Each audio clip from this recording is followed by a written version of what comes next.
Bendiciones, hermanos, qué bueno poder estar en contacto otra vez, estar juntos, siempre en estos ambientes de fe.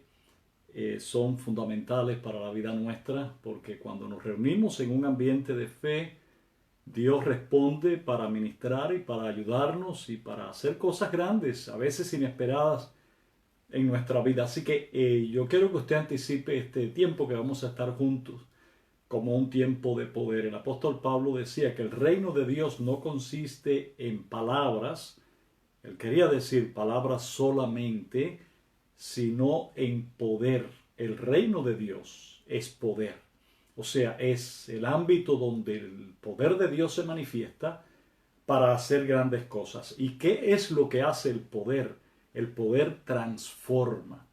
Y eso es lo que deseamos, que seamos transformados, que sea transformada la circunstancia alrededor de nuestra vida y que el Señor tome control de todo conforme a su voluntad. Él pueda lidiar con nuestras vidas y nuestro ambiente y pueda hacer grandes cosas en medio nuestro. Con esto quiero decir que comencemos este tiempo anticipando una visitación de Dios, visualizando una transformación de Dios en medio nuestro. Así que usted llega y yo llego, llegamos a este espacio espiritual ya teniendo en mente aquellas cosas que quisiéramos, que anhela nuestro corazón ver, aquellas cosas que quisiéramos que fueran transformadas en esta noche. ¿Cómo queremos que Dios intervenga en medio de nosotros hoy para que al terminar este tiempo haya cosas nuevas en medio de nuestras vidas con poder y con autoridad? Vamos a orar. Padre, estamos orando y estamos invocando tu nombre, estamos creyéndote y queremos ser cautivados en esta noche por el poder de tu Espíritu de manera tal que podamos creer que verdaderamente hay poder en tu nombre y que el reino de Dios es poder en medio de su pueblo. Queremos que estos minutos que vamos a estar juntos, Señor, sean cautivados y gobernados por el poder de tu Espíritu Santo, y desde esta misma hora en los hogares tu Espíritu empiece a operar en nuestras vidas y ya empiece un proceso de autoridad lidiando en medio nuestro para transformar realidades permanentemente a través del poder de tu palabra y por medio de la efectividad de la fe. En esta hora, Señor, reactiva la capacidad de poder creer para la gloria de tu nombre en Cristo Jesús. Amén. Verdaderamente libres es el tema que queremos conversar hoy a la luz de la Biblia. Y yo sé que parte de un versículo que usted se lo sabe muy bien. La libertad es importantísimo para los seres humanos, pero la libertad de la que nos habla la Biblia es una libertad espiritual que incide en todas las áreas de nuestra existencia. Y hoy queremos ver en la Biblia las promesas específicas que el Señor nos da acerca de la posibilidad cierta de que cadenas se rompan y que todo ese poder a veces que pretende dominar la vida y circunstancias de los hijos de Dios sea desplazado y desautorizado en esta hora. ¿Por qué la Biblia nos habla de libertad y Jesús tanto habla de la libertad? ¿Y por qué Él trata de incentivar en nuestra fe la capacidad de poder creer que Él puede hacernos libres? Y es porque realmente la libertad en Cristo es poder romper cadenas. ¿Qué cadenas? ¿Qué significa opresión bíblicamente? Usted y yo podemos decir, somos libres. Como Israel decía muchas veces, somos libres. Porque vivimos quizás en una nación libre, en una sociedad libre, porque nos movemos en un ambiente de libertad en nuestros hogares. Sin embargo, libres de qué? La esclavitud espiritual pudiera definirse como ese ambiente cerrado y controlado que trata de impedir que la voluntad de Dios se haga en la vida de alguien.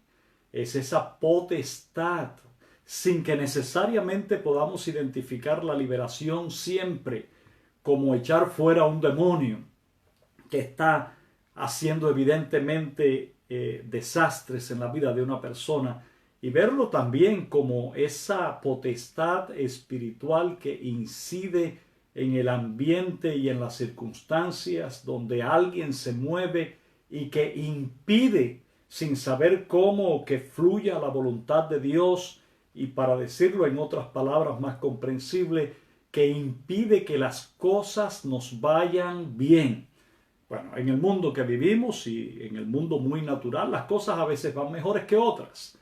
Pero cuando usted se da cuenta que las cosas están yendo de mal en peor y que hay cosas que no se resuelven y que se complican, y aunque lógicamente debieran estar resueltas ya, en realidad no se logra, entonces usted puede darse cuenta, o yo, o cualquiera, que hay algo raro, sin que sea una posesión demoníaca en el sentido dramático de la palabra, pero que realmente hay situaciones espirituales que inciden a nivel social, a nivel mundial, a nivel de familia y a nivel personal.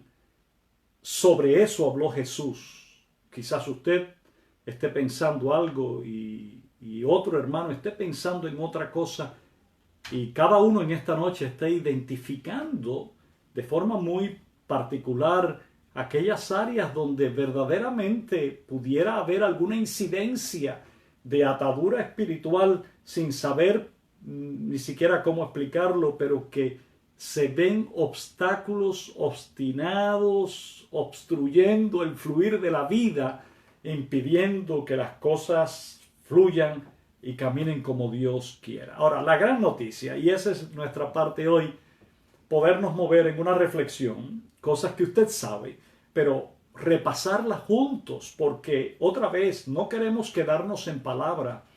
Lo que queremos en esta noche es que el poder liberador de Jesucristo se mueva con autoridad en cada hogar, y que el Espíritu de Dios empiece a romper ataduras, a quitar cadenas, a derribar murallas delante de nosotros, y que podamos muy pronto empezar a ver el espíritu de libertad fluyendo y abriendo canales de gloria en nuestra vida y circunstancias. Es lo que queremos que en esta noche pueda pasar. Pero vamos a la Biblia, y todos son pasajes muy conocidos como siempre.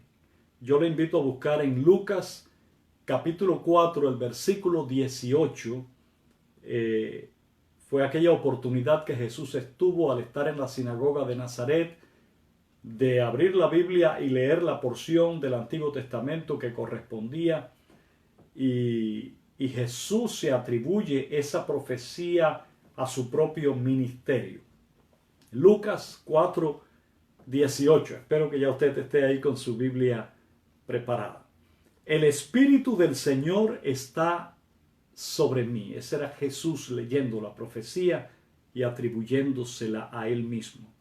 Por cuanto me ha ungido Dios para dar buenas nuevas a los pobres. Me ha enviado a sanar a los quebrantados de corazón. Qué definición de ministerio tan claro, anticipado por Isaías y atribuido a sí mismo por Jesús. Y esta parte, la última parte de la que queremos hablar, a pregonar libertad a los cautivos y vista a los ciegos, a poner en libertad a los oprimidos. Todo el texto es una riqueza increíble lo que tiene de enseñanza, pero queremos quedarnos en el asunto de la libertad, porque es tan interesante que en la anticipación mesiánica que Isaías hace en el capítulo 61 de su libro, con respecto a este ministerio claro y específico de aquel Mesías que vendría, aparece 2 veces el concepto de la libertad.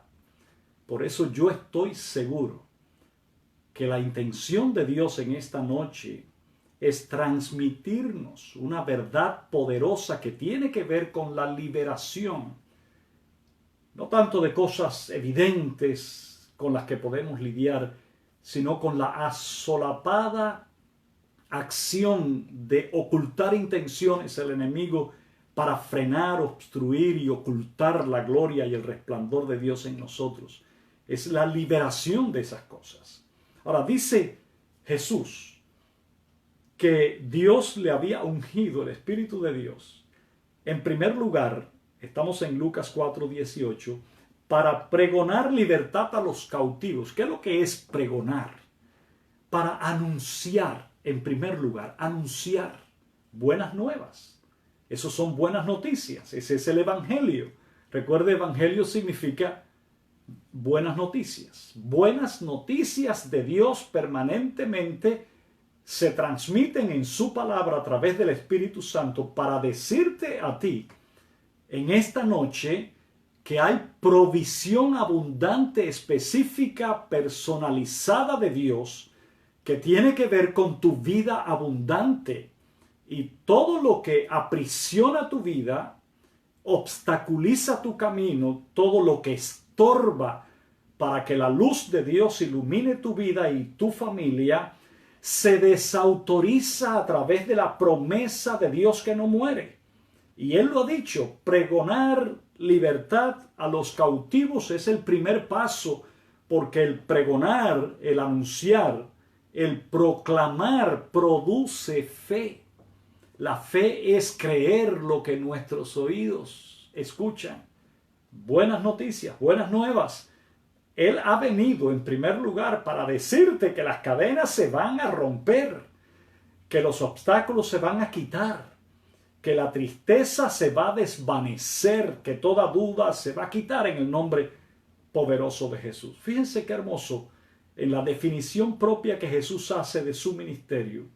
Él incluye la proclamación de la libertad a los cautivos, aquellos que están aprisionados por el enemigo, muchas veces en engaño, porque lo triste de las cadenas espirituales es que se ocultan en realidades naturales y muchas veces los seres humanos están buscando cómo lidiar con los síntomas, ignorando dónde está el origen de lo que empobrece el resultado de sus propias vidas. Ahora, lo segundo que dice, fíjense, es interesante esta última parte porque habla dos veces de libertad y habla algo que pone en el medio de los dos. Lo primero, Él vino a pregonar libertad a los cautivos, anunciarlo, y vista a los ciegos, e inmediatamente dice a poner en libertad a los oprimidos. Pareciera lo mismo, esa última mención de la libertad y la primera, pero son dos cosas encadenadas. La primera dice anunciar. Anunciar es decirte, esta es la buena noticia, Él viene para libertarte. Lo segundo es, Él viene a ponerte en libertad. Él viene a hacer algo, Él viene a aplicar poder. Él es el que viene a romper la cadena. Él se va a involucrar en la circunstancia. Él lo va a hacer. Lo primero, Él te lo anunció y lo has creído. Lo segundo, Él va a romper las cadenas. Él viene con un ministerio específico que tiene que ver con lo que aqueja y empobrece tu vida. Y Él personalmente lo va a hacer. Ahora, en medio de los dos, dice, y Él viene a dar vista a los ciegos. Lo que pareciera que está sugiriendo que Él viene a anunciar libertad a los cautivos. Y Él viene a permitirnos ver algo para entonces Él personalmente venir a romper las cadenas. ¿Y qué es lo que vemos? Mientras en el medio escuchamos primero el anuncio y después vemos su obra, Él nos permite ver. ¿Qué nos permite ver Dios? Nos permite ver cuál es el origen de las cadenas. La mayoría de las veces en nuestra vida, lo que vemos son los síntomas, los resultados. Lo que nuestros ojos están contemplando es resultado de algo más que no estamos viendo. El ministerio de Cristo es, yo vengo a dar vista a los ciegos, aquellos que aunque no están viendo, van a poder ver para identificar cuál es la fuente negativa de donde nace la cadena que ata su vida. Y cuando esto ocurre, el poder ministerial de Jesucristo de traernos libertad se ejecuta en nuestra vida para la gloria de su nombre, y eso lo vemos en la vida práctica. Hay un versículo que está en Hechos capítulo 10, versículo 38, y forma parte del sermón o el mensaje que Pedro hizo cuando estaba con Cornelio. Usted recuerda la historia de Pedro y de Cornelio, que Pedro fue buscado y avisado por un ángel para venir a predicarle a Cornelio, quien ya había recibido el aviso que algo así iba a pasar. Bueno, allí él habla acerca de Jesús, por supuesto, y el versículo 38, que forma parte de todo ese mensaje, definiendo a Jesús, dice: cómo Dios ungió con el Espíritu Santo y con poder a Jesús de Nazaret, y cómo Jesús, anduvo haciendo bienes y sanando a todos los oprimidos por el diablo, porque Dios estaba con él. En este mensaje tan oportuno que Pedro trae en el hogar de Cornelio, él pone que Jesús anduvo, primero fue lleno con el poder del Espíritu Santo y con la autoridad del Padre. Él anduvo obrando, haciendo milagros, y entre esas cosas, él dice, sanando a todos los oprimidos por el diablo. Otra vez, define la obra del enemigo en el mundo como una opresión. Una opresión es ese control espiritual que impide que lo que debemos ser, podamos serlo. Que la razón por la que fuimos creados por Dios no se verifique en nuestra vida. Que no podamos disfrutar la abundancia de vida, la satisfacción del agua de vida que el agua de vida produce en el ser. Toda esa incidencia espiritual de tinieblas que empobrece, que arruina la alegría del ser humano, dice Pedro explicando a Cornelio que a eso vino Jesús. Vino a sanar a todos los oprimidos por el diablo. Otra vez, queremos siempre diferenciar el concepto de la opresión o de la esclavitud o las ataduras con el concepto simplemente de posesión de demonios, que esos son realidades que pasan, pero en menor cuantía en la vida real. En su mayor manifestación, la obra del enemigo es hurtar, matar y destruir. Él viene para engañar, él viene para tergiversar los conceptos en nuestra vida y hacernos ignorar el verdadero origen de nuestro fracaso. Pero Jesús, él ha venido a sanar a todos los oprimidos por el diablo. Cualquiera sea la razón que a alguien en algún momento le pueda llevar a sentirse totalmente mal, desanimado, sin entusiasmo en su espíritu, sin felicidad, sin paz, sin esperanza en su corazón. A eso vino Jesús, a romper esa atadura y transformar el ambiente general donde se mueve nuestra vida. Eso es un motivo de alegría y de gozo y de alabanza. Hay un versículo que usted se sabe de memoria en Juan 8:36. Así que, si el Hijo os libertare, seréis verdaderamente libres. Y ese es el título del tema hoy. Verdaderamente libres. No parcialmente libres o tampoco pretendidamente libres. Lo que la Biblia nos promete en Cristo. Si el Hijo de Dios nos visita, si el Hijo de Dios establece su trono sobre nuestro ser, la Biblia dice que Él nos va a hacer verdaderamente libres. Él va a implantar su verdadera libertad en nosotros y alrededor de nosotros para que usted y yo podamos fluir en la vida abundante de los hijos de Dios.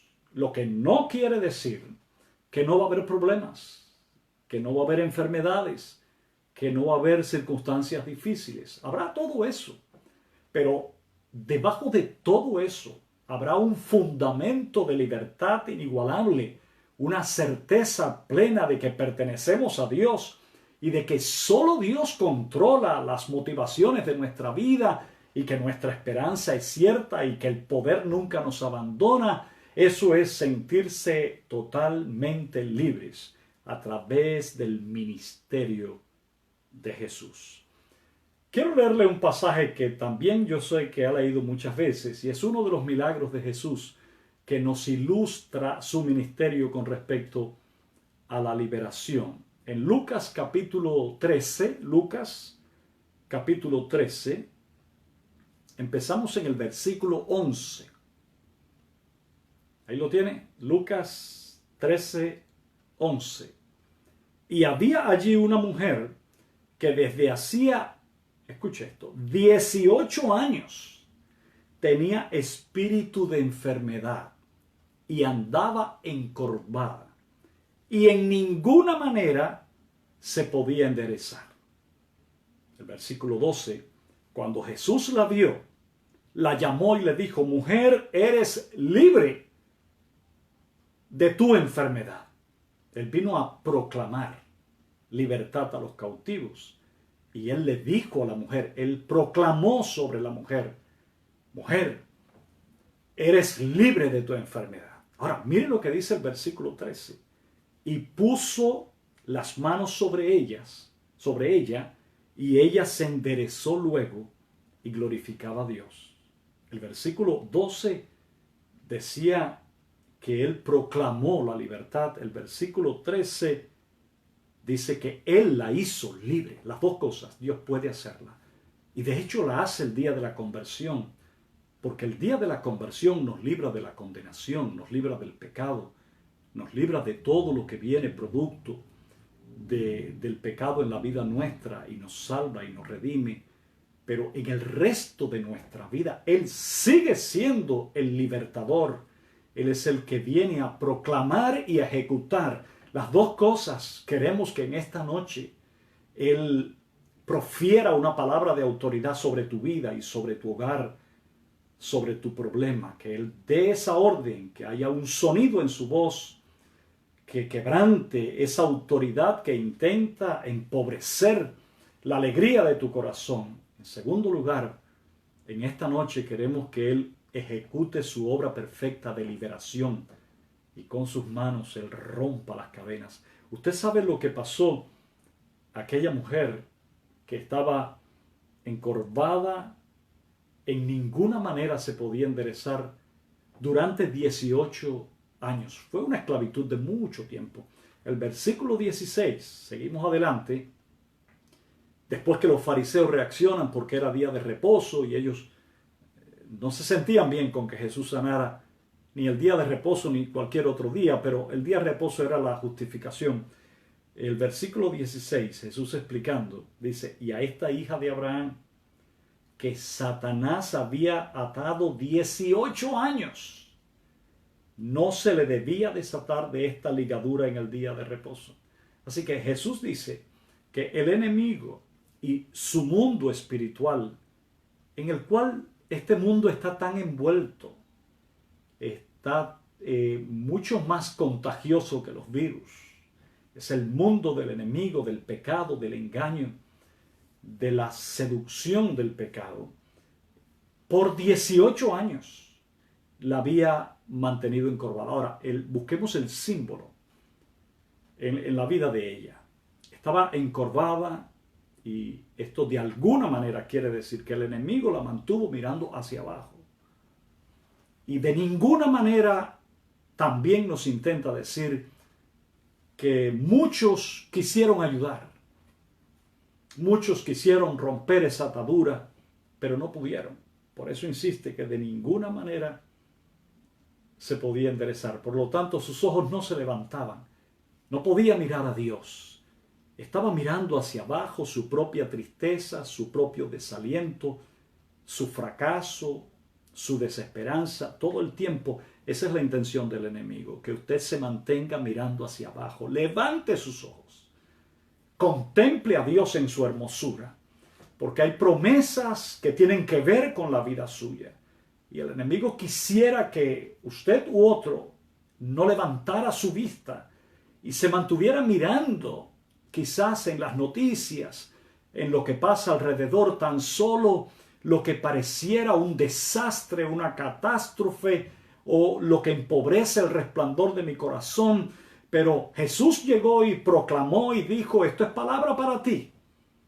Eres libre de esa enfermedad. Y lo segundo, puso su mano. Jesús se involucró. Una vez que escuchamos su palabra, Él pone su mano y Él rompe las ataduras. Y aunque algunos protestaron, Jesús la levantó y aquella mujer fue totalmente liberada. No necesariamente todas las enfermedades tienen que ver con fuerzas espirituales. Eso lo sabemos. Hay enfermedades físicas, etc. En eso todos estamos claros. Estamos hablando de aquellas cosas que rodean nuestra vida y que condicionan nuestra existencia para impedir que podamos ver en nosotros lo que Dios nos ha prometido tan claramente en su palabra, que nos mantiene por debajo del nivel establecido por Dios para sus hijos. Esas cosas que no nos permiten levantar nuestra vista y poder contemplar sus promesas. Jesús ha venido para traer libertad. Hay otro pasaje también que nos ilustra la liberación. Recuerden que dijimos al principio que queremos movernos en esta noche pidiendo que el Señor, con su autoridad y su poder, no tan solo nos traiga palabra, sino que provea poder y autoridad, que son las dos cosas importantes que Jesús hizo, atribuyéndose a sí mismo la profecía de Isaías. Dice: yo vengo a pregonar y también vengo a ejecutar. Yo vengo a traer palabras de esperanza y también vengo a traer el cumplimiento de la esperanza sobre tu vida. En Hechos capítulo 16. Hechos capítulo 16. Fue el momento en que Pablo y Silas son hechos prisioneros allá en Filipo. Usted debe haber leído la historia. Y anteriormente, en estudios pasados, hablamos del encarcelamiento de Pedro y cómo Dios le liberó porque la iglesia oraba por él. Cada uno de estos eventos en la vida de los apóstoles están en la Biblia, ocurrieron y están en la Biblia para enseñarnos algo más que el hecho. Así que ellos tuvieron que sufrir mucho para que nosotros tuviéramos que aprender. Y a veces nosotros tenemos que sufrir para que otros puedan aprender cómo Dios trabaja en circunstancias similares. Hechos capítulo 16, el versículo 23.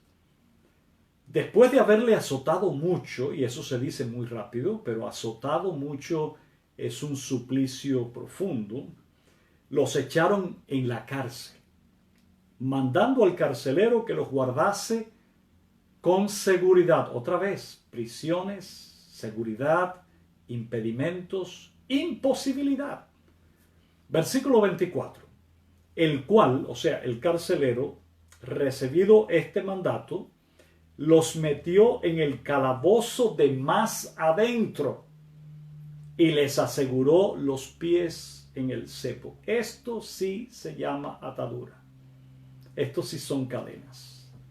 Los puso el carcelero en el calabozo o en la celda más profunda, parecido a Pedro, allá de donde no le iba a ser posible a nadie liberarlos, según ellos creían, después de quizás 3 rejas que les separaban de la libertad. Y para colmo de males, aparentemente, les puso los pies en el cepo. Usted sabe que el cepo eran unas grandes piezas de madera con unos orificios donde se metían las manos y los pies de los prisioneros y se aseguraban con candados para que ni soñaran liberarse. Esto puede ilustrar una circunstancia en la vida de alguna persona que le pareciera que su problema ha ido tan lejos, se ha complicado tanto, que ha llegado a un estado sin solución, donde nadie ni nada puede revertir ese proceso de esclavitud espiritual. Ahora, escuchemos qué pasó con Pablo y con Silas Y eso nos da un mensaje del ministerio de Cristo con tu vida y con mi vida en esta noche. El poder de Cristo es real, no es imaginario, no es filosófico. El poder de Cristo es práctico. Él viene a romper ataduras y Él es especialista en hacerlo y Él sabe cómo hacerlo y de qué manera hacerlo, pero tiene el poder. El poder es el recurso básico para romper cadenas.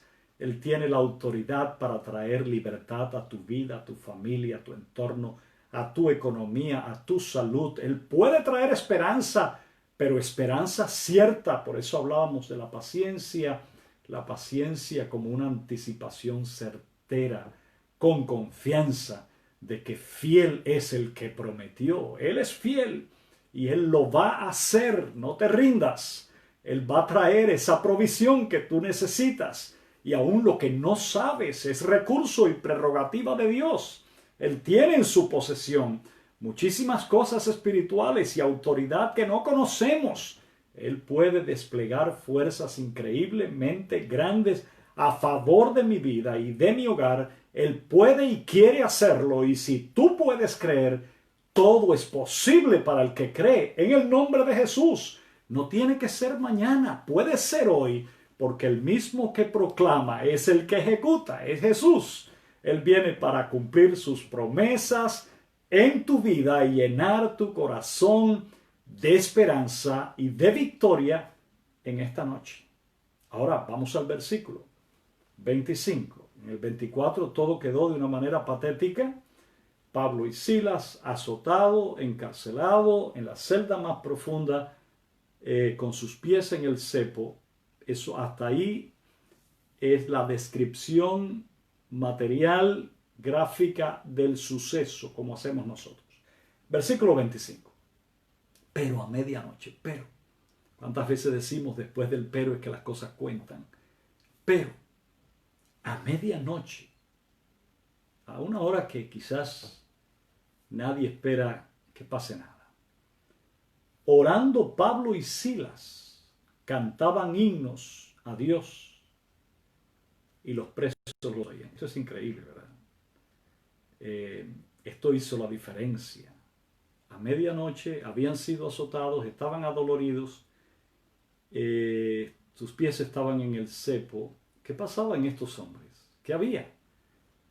Entonces pareciera ser que los azotes ya no dolían tanto porque algún bálsamo celestial se había pasado por aquellas heridas y ellos se sentían con las energías renovadas.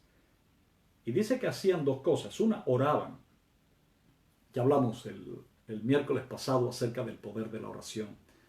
Ellos creían con todo el corazón de que si tú oras algo pasa, de que nunca Dios va a dejar esperando al que ora. La oración es un recurso divino atribuido a los hombres o dado a los hombres como un don. Y todo el que se atreva con fe a usar la oración adecuadamente recibe retribución. A veces no exactamente lo que pedimos, pero conforme a su voluntad. Su voluntad siempre es superior a la nuestra.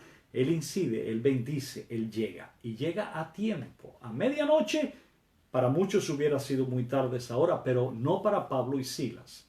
Porque ellos estaban orando y cantándole a Dios. Cantaban himnos a Dios. Aún en esas circunstancias ellos reconocían que el ministerio de Cristo era efectivo y que Cristo iba a hacer algo en medio de ellos. Ellos le estaban sirviendo y que la voluntad del Señor para con sus vidas era lo mejor que podía venir. Por lo tanto, ellos oraban y cantaban, cantaban y oraban, proclamaban la grandeza de Dios. Pero escucha esto, los presos los oían. Así que Dios tenía propósito evangelístico con el acto que ellos estaban experimentando. Los presos que no iban a tener otra manera en su vida de escuchar a Dios y de escuchar de Dios y de sentir a Dios, porque ¿quién iba a poder entrar a esas cárceles profundas a predicar o a orar o a cantar? Pero Dios se los mandó y se los mandó a través de esa forma que Dios usó. Y Pablo y Silas, lejos de lamentarse, aprovecharon la ocasión para testificar de su fe delante de aquellas personas que estaban posiblemente condenados a muerte. Ahora, escucha esto, el versículo 26. Entonces, ahí viene la sorpresa. Entonces sobrevino de repente un gran terremoto. Mire, si usted está en una circunstancia similar y usted ora y de pronto lo que usted siente es que la tierra empieza a temblar y que aquel viejo edificio empieza a sacudirse, usted dice esto va de mal en peor. Hablamos al otro día que muchas veces la Biblia relaciona la oración con un temblor.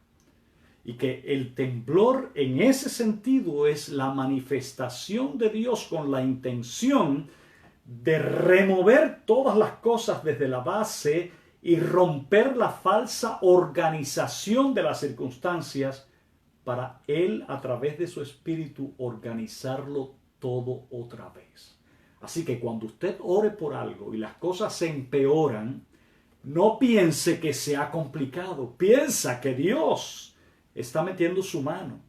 Y la mano de Dios es mano de bendición, es mano de amor, es mano de gracia.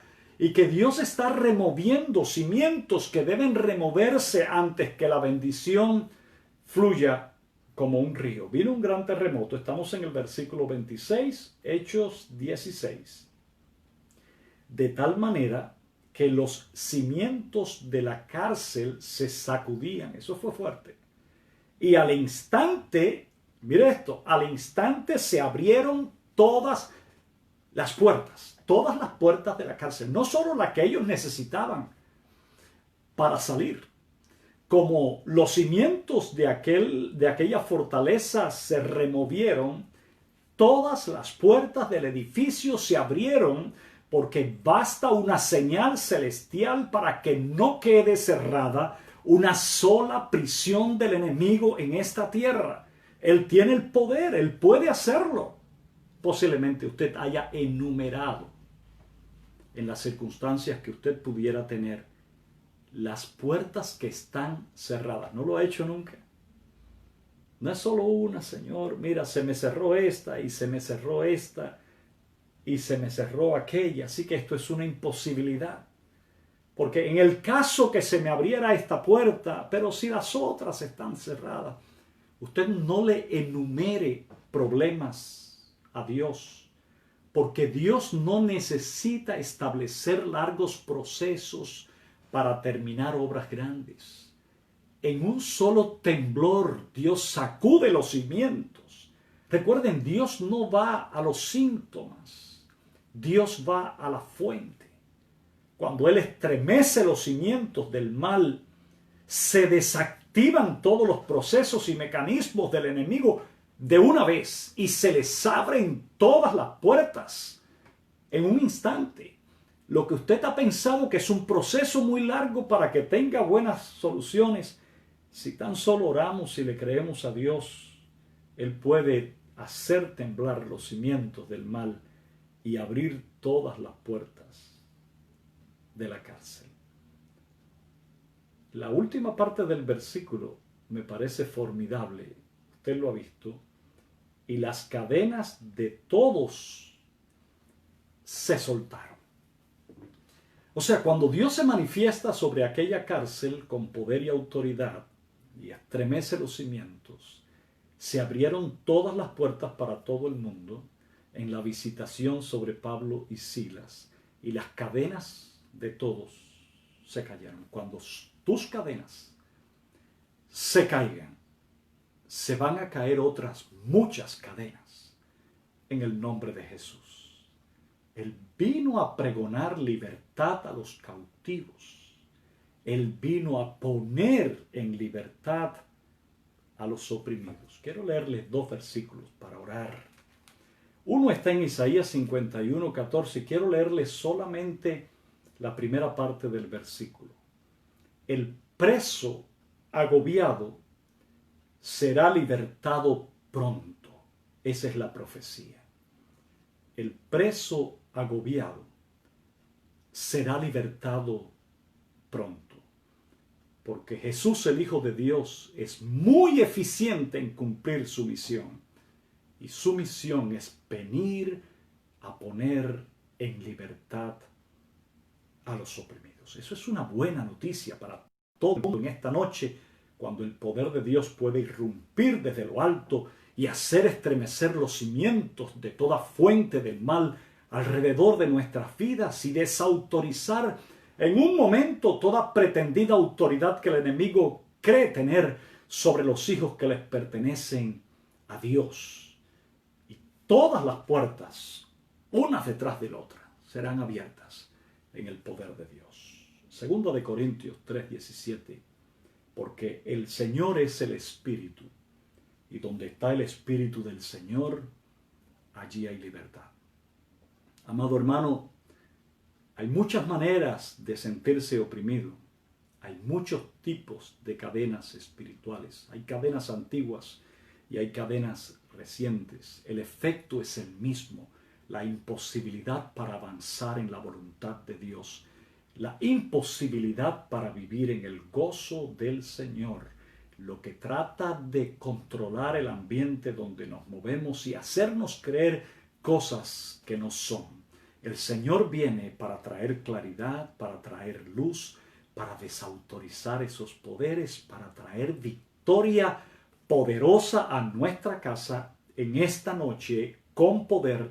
Definitivamente el poder de Cristo en esta hora desafía toda pretensión de las tinieblas de empobrecer la vida de Dios en medio de nuestros corazones. Vamos a orar. Padre, estamos reconociendo que el reino de Dios tan solo no es palabra, sino también poder. Y que el poder es la ejecución de la autoridad de tu naturaleza sobre toda incidencia en este mundo. Nosotros sabemos que hay reinos, el reino de las tinieblas, pero el reino que domina es el reino de la luz, el reino de tu amado Hijo. Estamos orando en esta noche para que Jesús extienda su mano de autoridad, el cetro del Rey, y pueda emitir órdenes específicas en esta hora para cada una de las familias, hogares y para aquellos que conocemos que necesitan escuchar la buena nueva de liberación y salvación. Estamos pidiendo en esta hora que tú ministres, que te extiendas, que fluyas como un río de bendición, Señor, que soples con autoridad y aparte, Señor, toda cadena que ha demorado en ese lugar más tiempo del necesario en el nombre de Jesús. Hay uno solo, Señor, que se atribuye el título de Rey de Reyes y de Señor de Señores. Ese es el que vive para siempre. Él es el poderoso en batallas. En el nombre poderoso de Jesús en esta noche declaramos esa victoria y se descorre toda niebla, toda oscuridad, toda duda, todo temor y resplandece la luz de Dios en cada hogar y haya gozo, haya alegría, haya paz, se renueve la esperanza del corazón en la familia y, Señor, se anticipen tiempos gloriosos conforme a la buena voluntad de Dios. Ministra a cada hermano, Señor, en esta hora, en esta noche, con alegría, con gozo y con paz, en el poderoso nombre de Jesús. Amén, amén, amén. Dios les bendiga, hermanos.